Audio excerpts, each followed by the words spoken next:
Both of them. Hmm? You said it was connected to an old Hebrew, Ancient Paleo Hebrew. ancient. So does that mean that that language that was indigenous to what Mexico and Central America is today was a Semitic language? Yeah, so what the schools teach you is an indoctrination. You get inducted into this indoctrination of what they want to call you, or what they tell you that you are.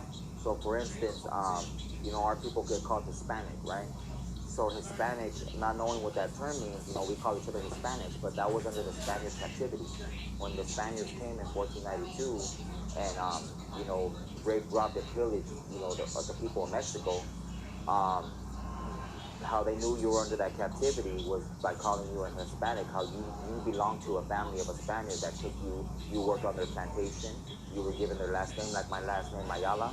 That comes from whatever captivity my family got taken into, and maybe you have to work on fields, whether it was picking, tobacco, or whatever that family had us doing. That's what we did. Now Latino is different. Latino is under the Grecian captivity. That's if you were Latino, or how they differentiated both of them is Latino actually meant that your bloodline dated back to a Grecian or a Greek. And people that are from down south, Guatemala, El Salvador, just South America, they're not Latino. Their dads aren't Greek. We're still of this brown race. Like they call, you know, black people or African Americans that are here now Africans, and they're not from Africa. They actually just got taken into captivity in Africa while fleeing Israel. Um, Africans are Hamites. They're from the tribe of Ham.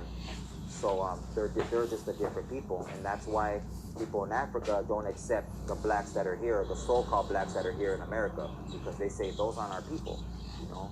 And history, they won't teach you. In my era, they taught us a little bit of Aztecs and Mayas and Incas, or just a little bit, but they never tell you how our people got here. They never tell you. We came from somewhere. They'll never tell you, how we read the stars. We used a thing called cenotes, which were these ponds, reflection ponds, to read the stars. While Columbus was looking up at the stars, trying to read them, trying to find these holy people that had a blessed land that was promised to them, full of riches and rich soil and all this and that. He was looking up at the stars, and he didn't know how to use geometry using the reflection ponds, and that's how we got here. Our real name is not Aztec; it's Issachar. That's our real name. They gave us the name Aztec because it means people of time, because we kept time in numbers, and so that's where that came from. So it's really important to know your history.